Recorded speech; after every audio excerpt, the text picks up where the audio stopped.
Hey everyone. This episode was recorded when I was president of Young Humanists International. We have parted ways since this recording. This episode also uses language that some listeners may find offensive. Enjoy the episode.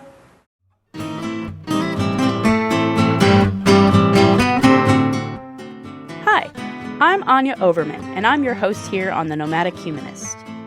Humanist values of secularism, science, and human rights are inherently communal.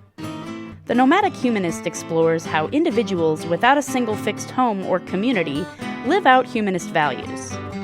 Through nomadic humanism, we learn to expand the definition of community, building relationships globally across cultures and digital space to share this one life we have. In this episode, I answer one of the questions I'm asked most frequently as a nomad. How do you decide where to go?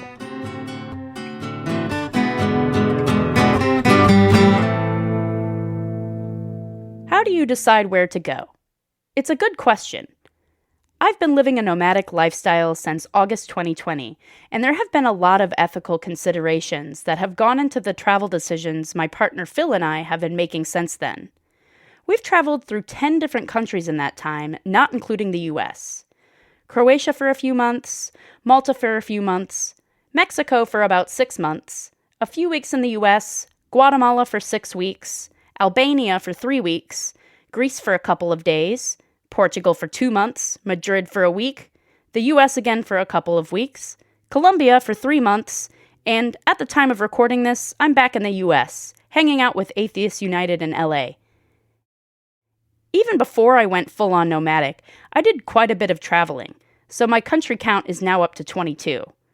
By the way, if you want to follow my travel journey, there is a link to a map I regularly update in the show notes.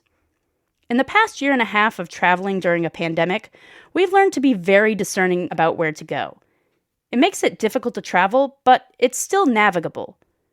Here's what we consider when deciding where to go, and what I'd recommend anyone who wants to travel internationally take into consideration. We start with the places that are open to the US passport. When I turned nomadic in August 2020, only a dozen or so countries were open to US passport holders. US passport holders lost their grand privilege of traveling nearly everywhere globally, and I wasn't even mad about it because we really deserved it. COVID was raging hardest in the US at the time, so many countries didn't want us. As of April 2022, most countries have opened back up to US travelers, but require a vaccine or negative COVID test. Just Google which countries are open to you. Entry requirements still change often. And please, get vaccinated if you're going to travel. You remember what I talked about 2 episodes ago, right? About the history of imperialists haphazardly bringing disease to natives. If you're concerned with unlearning imperialist attitudes, you don't want to be showing up to any country without being vaccinated against COVID. That's big Christopher Columbus energy, my friend.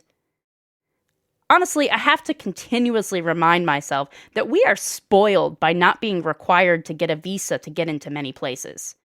It makes the world so accessible. One-way flights. I can book one-way flights. I have friends with less powerful passports who couldn't even do that. Their passports require them to get visas, which means proof of return. I'm telling you, passport privilege is real, and I always try to keep that in mind as I travel. Another important consideration when deciding where to go has been how a place is handling COVID and what its pandemic culture is like. When I say pandemic culture, I mean the cultural response to public health guidance and mandates. We've learned that some cultures are more willing to take precautions than others. Pandemic culture may not seem like a significant factor now that we have vaccines, but it's still something to consider. With many countries lacking adequate access to vaccines, while rich and economically powerful countries hoard them, and with the nature of the pandemic coming in waves of mutating variants, we're wary at best. So when we're considering a country as a potential destination, we Google COVID case counts, death counts, and vaccination rates. If we can, we try to get a beat from someone local who can tell us what it's like on the ground. That's where it helps to have a global network of humanist connections. For example, My humanist friends in Colombia encouraged us to come by sharing how adamant people were in Bogota about wearing masks. And the same happened with my friends encouraging us to come to Guatemala because they were also masking. One of our worst experiences with a lack of pandemic culture was in Albania. If you're not familiar, Albania is a nation on the Balkan Peninsula in Eastern Europe, with a western Adriatic Sea coastline just northwest of Greece. We arrived there at the beginning of September 2021. I knew it was going to be bad news when the young guy sitting in front of us on the flight from London to Tirana began arguing with the flight attendant after she asked him for the third time on this 3-hour flight to put his mask back on. He argued, "You don't have to wear a mask in Albania." The flight attendant snapped back, "I don't care if it's legal there. On this airplane, it's illegal, and I can have you arrested when we land, or you can put on your mask." He begrudgingly masked up, and I thanked the flight attendant loud enough so that the anti-mask rebel in front of me could hear me. It did not feel safe once we got there. At that time, masks were nationally mandated indoors in public in Albania, but as we discovered when we arrived, that was not enforced. Not even a little bit. It was actually really hard to find people that were masking. Nobody cared about social distancing. Vaccination rates were also pretty unimpressive, and there seemed to be this shared belief amongst locals that vax rates were higher than they actually were. People didn't seem to care at all, and we witnessed an appalling number of people not covering sneezes or coughs while in close quarters with others. We ended up leaving a couple weeks early. Albania is an interesting nation, but it was hard to appreciate it with such a strong shared apathy towards public health during a pandemic. Portugal, on the other hand, was one of our best experiences with pandemic culture. When we arrived in Porto, Portugal at the end of September from Albania, we got onto a train from the airport and every single person was wearing their mask properly. It was such a relief that the most bothersome thing on the train was the Mormons who we happened to be sharing a train car with. They were trying to be helpful by offering guidance around Porto, since they had already been there before, but I was all out of breath from running with luggage to catch the train, and I really, really do not like missionary work, which is what they could not wait to talk about. But, to their credit, they did wear masks and stood a respectful distance away from us on the train. The vaccination rate was at 89% when we arrived in Portugal. We quickly learned there was a culture of wearing masks outside, despite it no longer being nationally mandated. Most people masked properly in grocery stores and restaurants, and they made efforts to socially distance themselves.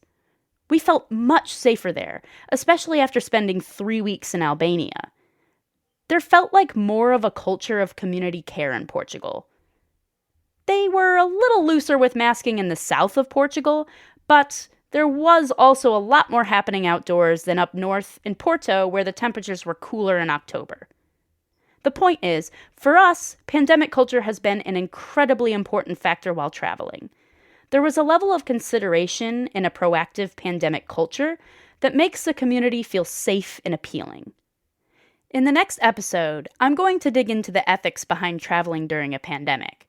But for now, I will say, no matter where you are, following COVID safety precautions is the best practice. Speaking of safety, there are places I wouldn't go for the sake of my safety. Ukraine, for example, is not a place I'm interested in visiting right now. Active war zones aren't really my thing. Maybe in the future when they have been able to rebuild from war, but now is just not safe. I've actually read that it's not even a good idea for U.S. citizens to go there to help Ukrainians fight. There's too much diplomatic risk. Basically, if a U.S. citizen gets captured by Russians, then the U.S. has grounds to get involved directly in a war with Russia. Nobody wants that. It's also unlikely that I will visit countries where women are severely oppressed by religion. There are more humanists at risk in certain Islamic countries in North Africa and the Middle East than anywhere else in the world. The oppression can be intense and terrifying. People calling themselves humanists reach out to me from countries like Afghanistan, Pakistan, and Ethiopia describing very scary situations, sometimes even in fear for their lives, just because they don't believe in the religion. I passed these very sad emails onto our casework department for Humanists International in hopes that they can help them. So I have a hard time envisioning feeling safe in those nations. However, I think many US Americans have a warped perception of danger when it comes to countries like Colombia and Mexico. A lot of people are scared to visit Latin America for fear of corruption and cartels, but that's a pretty hurtful stereotype. The reputation of the cartels in Colombia is about 30 years stale. The country has changed a lot since then, and Colombia is a beautiful place. Medellin, which once was the murder capital of the world in 1993, is now a hipster holiday destination. It's called the City of Eternal Spring, and it is vibrant, lush, and warm all year round. And while Mexico's cartel and corruption problem has gotten worse over the last 30 years, it's been made out to be like it's too dangerous to travel to. We were there for 6 months in 6 different cities, and I felt safer during my time in Mexico than I did living in my South City St. Louis apartments, where I heard gunshots as frequently as every other night. The thing is, you're more likely to be murdered as a U.S. citizen in the U.S. than you are as a U.S. citizen visiting Mexico. Plus, 13 of Mexico's 31 states aren't on the U.S. State Department's non-essential travel warning list. And those states include the popular tourist destinations like Puerto Vallarta, Los Cabos, Cancun, Cozumel, Tulum, Mexico City, and Oaxaca. So determining what's actually too dangerous to visit and not just an undeserved bad rep requires some investigation. Don't count on what you've heard. Another factor we consider when deciding where to go is climate. We are not a fan of cold climates. I get seasonal affective disorder. Cold weather and low light really bums me out. It's also harder to pack for colder weather. Layers can be bulky and take up a lot of valuable packing space. And since we live out of just a backpack and a duffel each, we've got to pack as light as we possibly can. So we tend to pursue sunlight and warmer temperatures. Sometimes that means sweating through our clothes, but we've been buying wool clothing so that sweat dries out and there's no stench. If the climate matters to you, be sure to do your research. I've had the weather in some cities surprise me because I didn't quite understand the environmental factors until I got there, like Mexico City. After spending 5 months living in hot and humid coastal Mexican cities, I was under the impression it would also be hot in Mexico City in the summer. But I forgot to consider that Mexico City is built high up on the mountains, 7,300 feet above sea level, so it's cooler than it is on the coasts. Just do your research on climate and weather before you go somewhere new.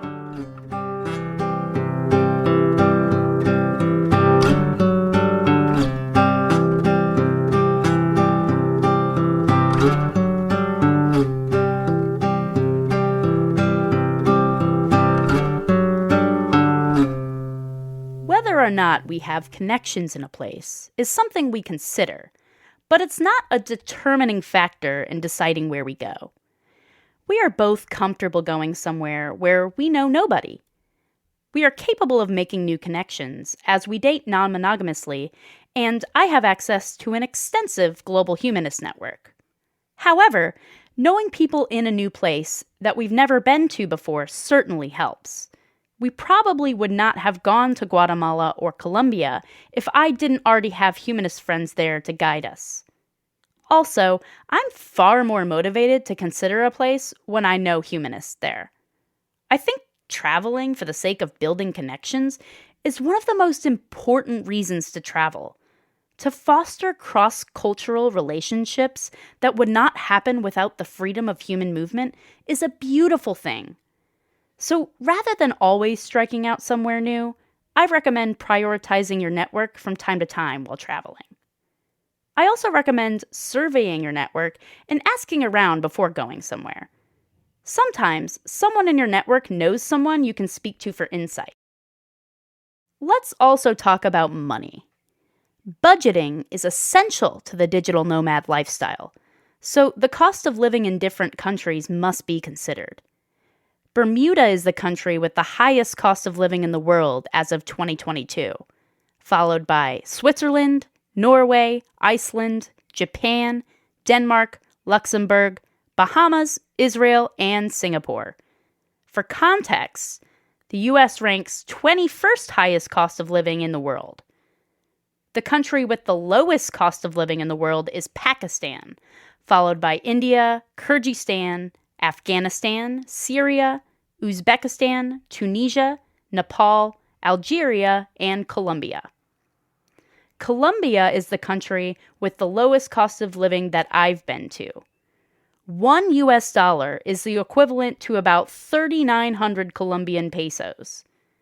A 45-minute Uber ride from the Medellin airport to the center of town costs the equivalent of about $8.34, including tip. We paid the equivalent of $1,400 for a month in our one-bedroom, two-bathroom Airbnb in Bogota in a building with laundry, a gym, and a security desk. That was in the most expensive city in Colombia and one of the nicest neighborhoods in Bogota. And that comes out to $700 per person per month. The average cost of a comparable apartment in Los Angeles is $2,600 per month. By comparison, we spent $800 total for a month in Gaeta, a town just outside the Caribbean coastal city Santa Marta, for a one-bedroom, two-bathroom Airbnb with a jacuzzi and a patio in a gated complex. That's $400 per person per month for rent. For context, I was paying about $850 a month for rent in my last apartment in St. Louis for about the same amount of space, one less bathroom, and one less jacuzzi. Just consider that if you are traveling to a place where the cost of living will be an advantage to you, it's likely that there are other people there that are struggling with that cost of living. And by accepting the gouged up tourist prices for that place to stay, you may be pricing someone else out of a place to live.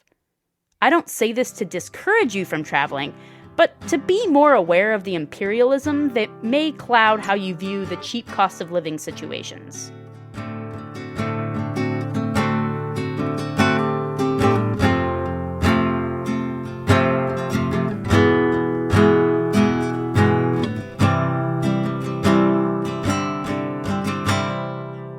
Deals, deals, deals. Now let's talk flight deals. I think one thing people are often mistaken about is that we will just fly anywhere, whenever.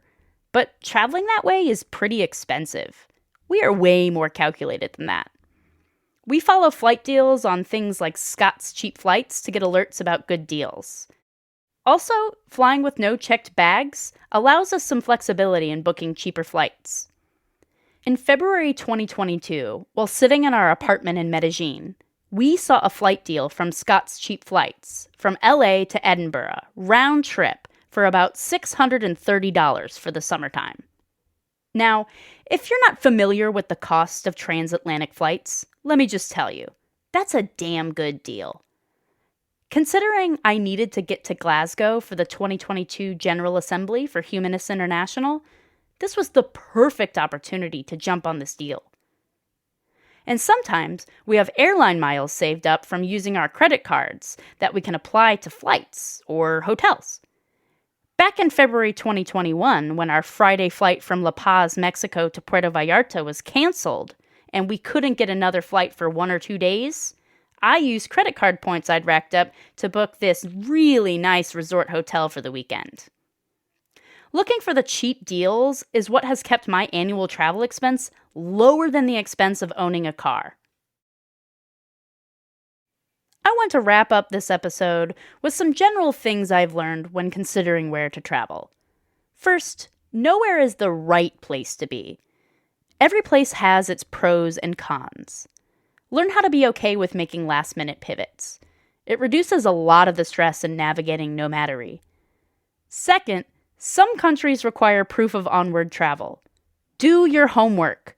Make sure you do know which ones require proof so you don't end up in a frantic situation where you have to book a random outgoing flight in order to board your incoming flight. It's not fun. I've been there. And last but not least, this all needs to be kept in context. Phil and I are hoping to eventually move aboard a sailboat so that we can travel as watery digital nomads with reduced carbon footprints. When we end up traveling that way, we will likely have an entirely different set of considerations for deciding where we will go. I guess you'll just have to follow me to find out.